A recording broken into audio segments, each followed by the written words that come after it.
Hey everybody, this is Kate Perkins, your host of Still Here, Adventures in Aging podcast.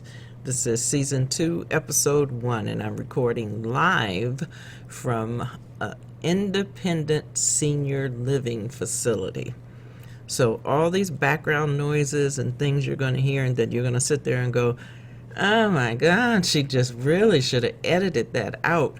I'm not editing nothing. I do YouTube channels and a lot of other audio. So this podcast I decided was going to be plain and pure me from where I live and letting you know what it sounds like, what it feels like. Just giving you a general idea for if you're younger than 50, for when you get older, if you're older than 50, from what it's like living in a senior independent living complex, or if you're really old and listening to this, giving you some good old-fashioned memories of a couple years ago. So you're going to hear a lot of things in the background. You're going to hear my AC coming on and off. You're going to hear people knocking on my door. You're going to hear my neighbors outside. You're going to hear dogs barking. You're going to hear all kinds of stuff. And I'm not stopping this recording if any of that stuff happens during it. And I'm not editing it out unless somebody just comes in and goes on some wild rant. But it's never happened since I've been here, so I'm not discounting anything. But, you know, we're gonna figure that it's not gonna happen, so I'm not gonna have to edit that out.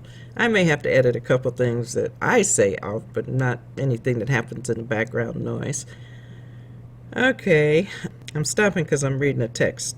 I get a text every morning from one of the residents here, and it may seem like an imposition, but it's actually kind of a nice thing. It's a way that we keep in touch with each other, make sure everybody made it through the night.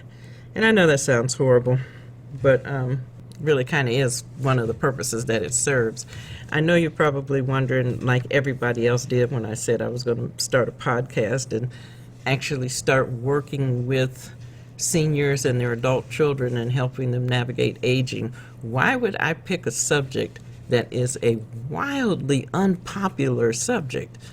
I kept hearing, you know, you're not going to get anybody to listen to this because nobody wants to face the fact that they're getting older and probably going to die. And they always say probably going to die like there's some other option to the end of getting older. But it's like, no, you know what? The reason I started all this and the reason I actually changed the course of my career. I've always been a working person. I've worked since I was 16 years old. And right now, and I don't mind telling you, I'm 65 years old. And I turned 65 last December. I have worked from jobs from being a fast food clerk all the way up to being what I'm doing right now. I simply just don't know how to not work, even though I've retired many, many, many times. But what happened, and this is my famous saying, and you'll hear this all the time, it's not just, I didn't make the saying up, but it's something that I use a lot when I'm trying to explain some bizarre set of circumstances in my life. See, what happened was I was in air traffic control for the federal government. Worked as an air traffic controller, managed air traffic towers, went into the regional office and managed a set of towers in a particular region. And I did that for 16 years, and on that 16th year, I was waking up every morning, and this is a gross part, cover your ears if you don't like to hear gross stuff. I was waking up throwing up blood every morning, and my doctor told me, you know, I don't know what you do for a living, but you need to do something different because whatever you're doing is killing you. It wasn't the stress of the air traffic. That part was fun. I liked actually controlling traffic, but then it's being able to look at the patterns and moving things around and doing things like that. I always liked puzzles and things like that. So that's what it came out to be to me, a puzzle. Only you couldn't make any mistake, or a video game. I've always been a gamer. And yes, I do still play games. No, not just the little safe games of running through somewhere, smashing something up. I can play second shooter, first shooter games. I can play any game that's out there. The issue was that I was having medical issues and I needed to find something different. Unfortunately, air traffic doesn't translate real well in the real world, so it's not like I, left there and became a air traffic controller at Sears or became an air traffic controller somewhere else. So I had to find something to do and be sick at the same time. Long story short, it took me 10 years of being sick and finding other things to do. Fortunately, I was always able to write and to create stories and to type and do all kinds of things like that, office type work. So I found a lot of office work. I just didn't mention what my background was because I always, when I first did, thinking it was an asset, I kept hearing, "Oh, you're going to be bored. You're too intelligent. You're too this. You're too that." So I said, "Yeah, but I too have to eat." So I had to suck it up, and I had to be sick, and I had to take a lot of lower paying jobs, that kind of thing. I had to live off of my retirement money. It was not a pleasant situation. I went through multiple major surgeries. It turned out that I had a genetic condition called MEN2A. It's one of those one in a million things, and I happened to hit the lottery and win that. So that was kind of an unpleasant thing, but as I turned, and I tell you all that awful stuff, but not for sympathy, but to tell you, as I turned 55, well, actually when I turned 50, I was really excited because I thought, okay, well, this is it. I'm having all these troubles. I am getting ready to be eligible for a lot of things. And then I was really disappointed that I wasn't eligible for a lot of things at the age was 55. So I toughed it out for 5 years, and I thought, okay, this is it. I'm going to be 55. I'm going to be eligible for all these things, and at least I know I can move into an independent senior living complex.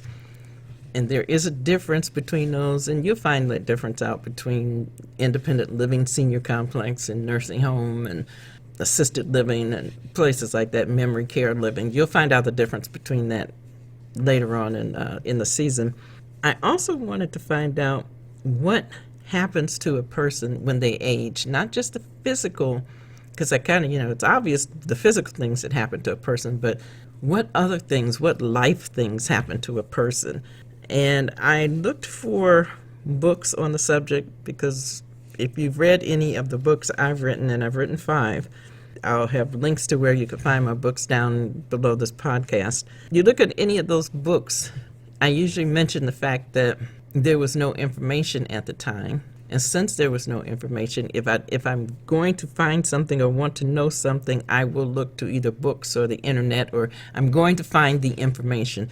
Tend not to use the internet too much unless it's a reference site, a credible reference site, because not everything I know it's hard for you to believe this, but not everything you hear and see on the internet is true. But I needed to know what happened, and I was terribly, terribly disappointed that I couldn't find the information I was looking for. So what I did was I decided I was going to, my background educationally, despite the fact that I was in air traffic for all those years, you would think I'd have a technical background. My background, educational background, was in theology. I know, totally different subject, had absolutely nothing to do with air traffic. So I thought, okay, well, I've got these two things going for me. I've got a ton of education in theology and world religions and comparative world religions and all kinds of things. I've had all kinds of experiences in religion. Like I said, it was as opposite from air traffic as you could possibly get. Then I spent all this time in air traffic and in management in air traffic, and now here I am in this third area of my life. I can't do either of those two things that I've spent all my life doing. So now what am I supposed to do? I'm physically, my body is declining, age is getting up there, and I don't know what's going on. I can't find any information about what I have to look forward to. So I spent between the age of 50, I didn't really start at 50, but I spent between the age of 50 and 58, I'll say, trying to gather as much experiential knowledge as I could and as much educational knowledge about what happens when you age. Towards the end of that time, I had devoted so much time to it that I decided that I needed to put some legitimacy behind it. So I started with a nationally certified senior advisor course that was a year-long course of the proctored test. I went and worked at the County Office on Aging. I worked in the help center on the phone lines. I worked in the senior employment program, helping seniors find employment. I worked at a local senior center. It was a nonprofit senior center. It wasn't really connected. It wasn't run by the city, I'll put it that way. We have senior citizen centers in the city, try saying that a lot and fast, that are run by the city, but we have one that's not run by the city. It's an actual private center that is a nonprofit. I worked there for a year, working at the front desk. I also taught seniors how to use the computer and their tablets and their phones. Very popular class.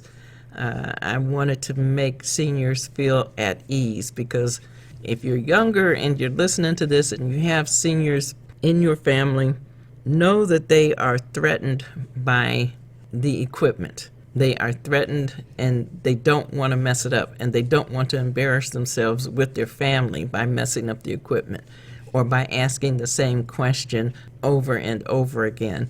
Being a senior myself and having done all of the studies that I have, because it wasn't just the social aspects, I went and I took continuing education units in the actual physiological changes, the changes in the brain, the changes in the body.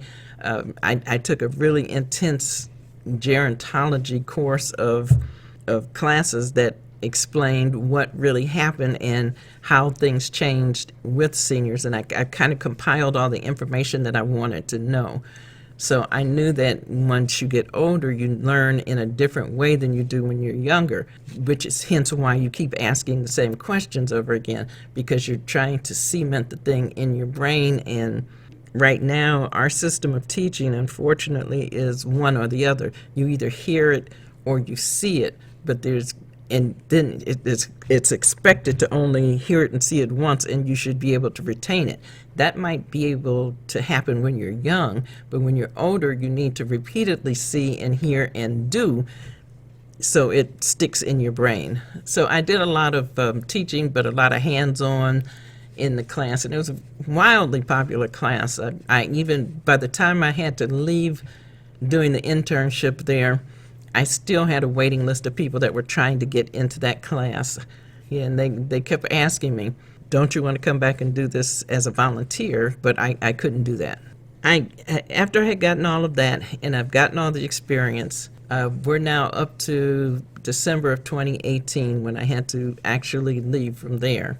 And my intention was to start the J.D. Perkins Senior Resource Network, which would have been a one-stop place or one-stop facility for seniors and their adult children to come when they had questions. Because one of the main things that I realized getting older is that nobody really prepares you. Our society is so focused on youth and youth-oriented culture and trying to avoid aging that by the time people get to aging, nobody really knows what to do, and the information is not all in one place. The information is scattered. But like anything, if you don't know what you don't know, then you don't know how to get the information about what you need to help in aging. So I thought, okay, I can do this. I know how to set up nonprofits, and just by a variety of experiences I've had in my life, I know how to do this.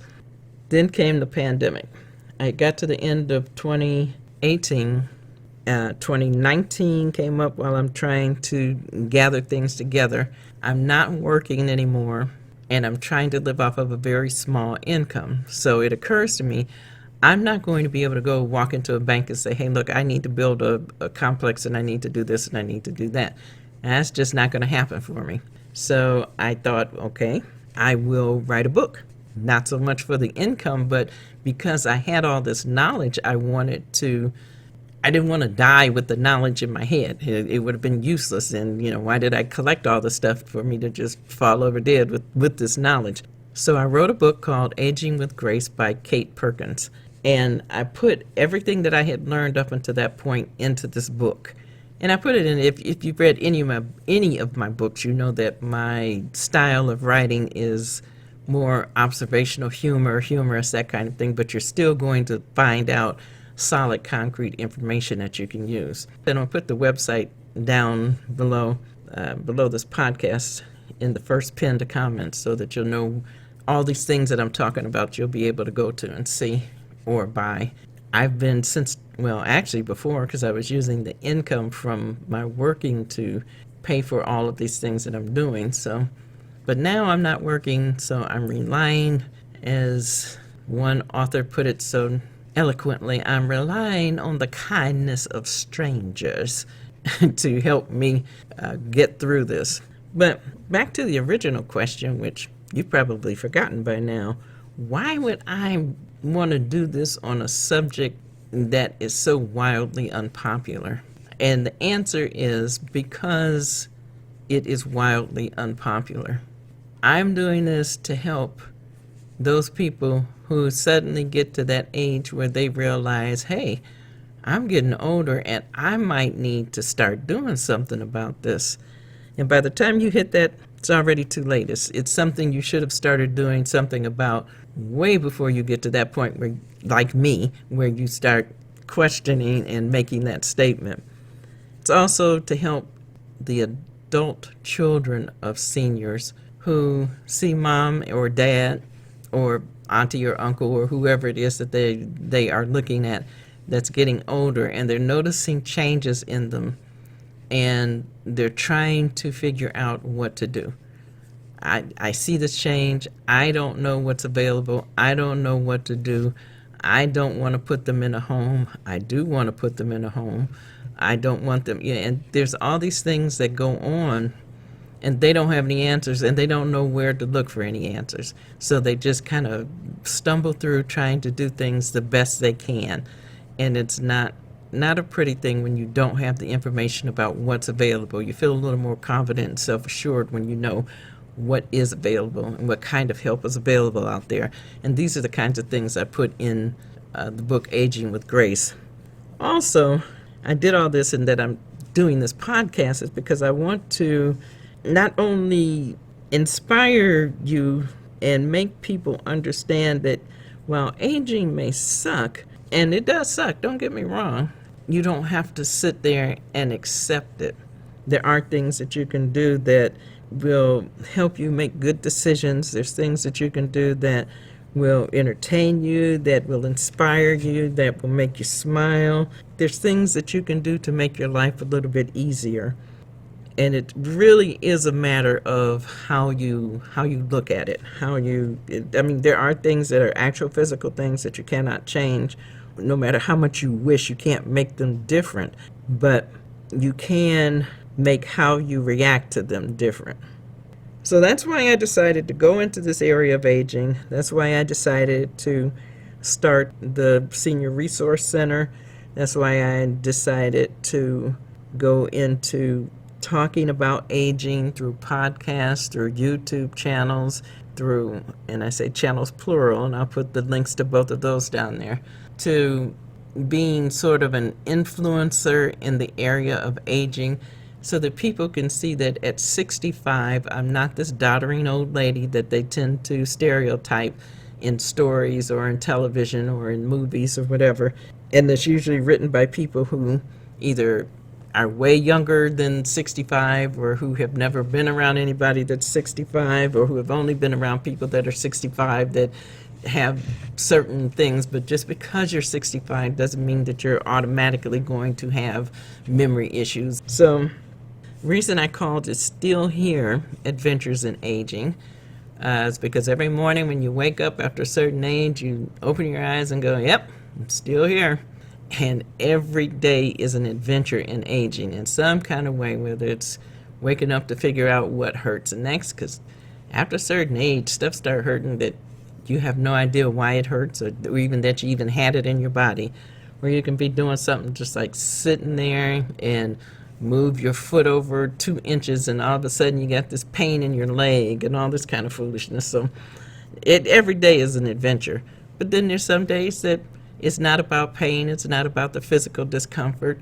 You can have adventures because it's just fun. You get to a certain age where you start looking at things differently in life. You don't particularly care so much what everybody thinks, or you're not under that peer pressure that, well, everybody else is doing this or looking a certain way or doing that. So you have a lot more freedom, believe it or not, when you get older. And every day does become an adventure. Plus the fact that I had to name it something, and I couldn't name it, "It's a trap, we're all gonna die." I don't think people would listen to that. So I figured if I did it from the positive angle of Still Here, Adventures in Aging, that gave it a better spin and people would tend to listen to it a little bit more. I recorded all of season 1 when I decided to do the podcast. I didn't record it in my voice.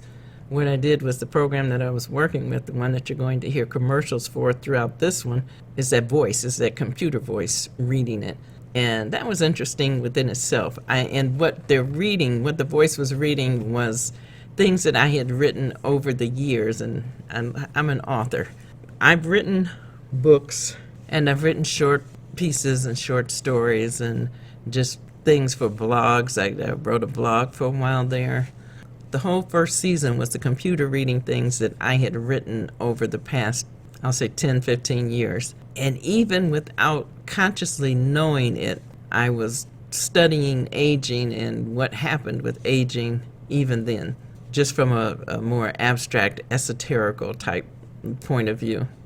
But anyway, that sort of explains all of season 1. That tells you why I decided to do this on this terribly unpopular subject. It also explains a little bit about getting older. Yeah, the paper you heard is me because I had written all this stuff down to make sure I told you everything I wanted to tell you in this first episode.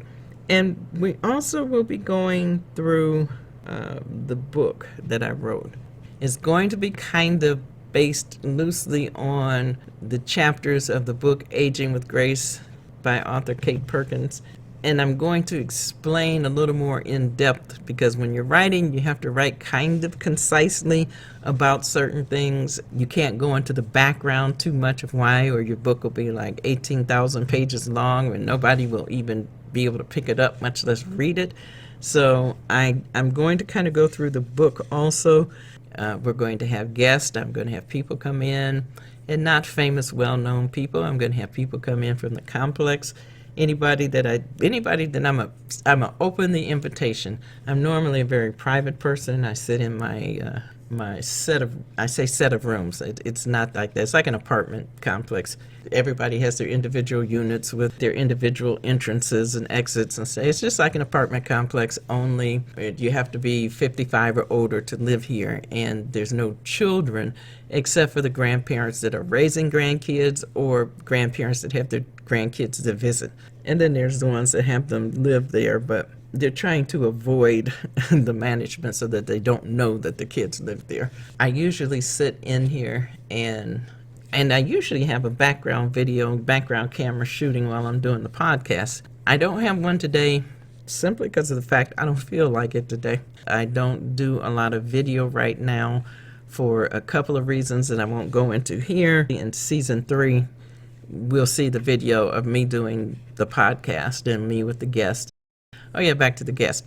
Unless somebody famous just happens to come and knock on my door, it's not going to be anybody famous or anything like that. It's just going to be people who want to talk about aging and what their experience was and what helped them. And it's not going to be one big commercial about me because I helped them do this, that, and the other.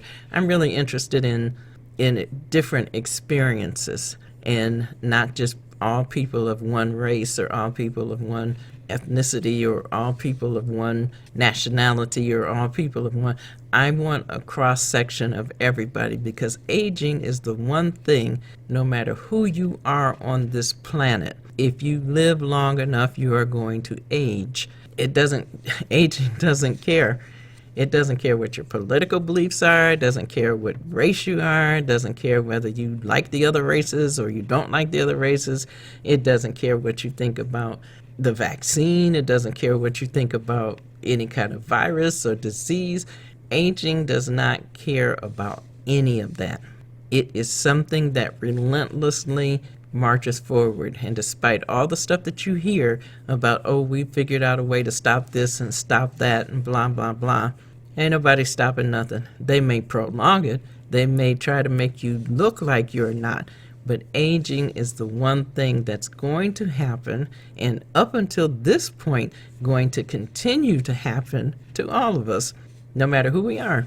That's why I wanted to make this as broad an appeal as possible.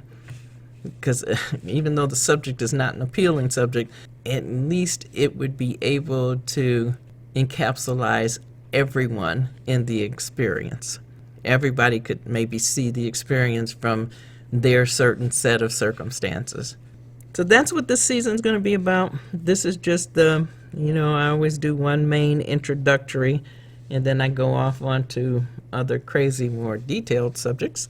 And right before we end this season 2, episode 1, I'll tell you about something on my Facebook page.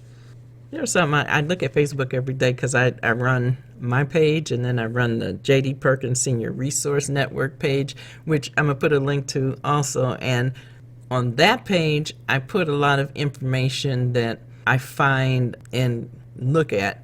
So I make sure I'm not just sending you some kind of crazy information, but things that have to do with aging that might be able to help you. I try to keep current on that kind of thing. So as I'm keeping current on it, I'm passing the information on to you. So if you want to try to figure out some things or find out what's current or get some kind of information, I suggest going to the J.D. Perkins Senior Resource Network page and liking that. That's where you're going to get all the updates on what's going on in aging.